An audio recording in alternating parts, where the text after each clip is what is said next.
China वालों ने ऐसा केमिकल निकाला है कि अब ना आपको स्टोर की ज़रूरत न एसी लगाने की ज़रूरत। बस कच्चा केला ये केमिकल बाल्टी में डालो, उसमें कच्चा केला डबो, 1 मिनट बाद फिर तैयार केला निकाल लो। अब ना झंझट, ना पंचायत, ना किसी चीज़ की ज़रूरत, ना बिजली खर्च करने की ज़रूरत।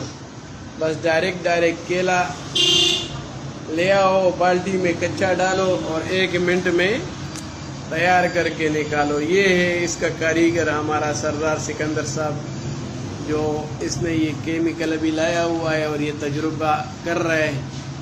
केले को डबो दिया नीचे के, उसमें से डायरेक्ट जाके अभी तैयार होने शुरू हो गया है।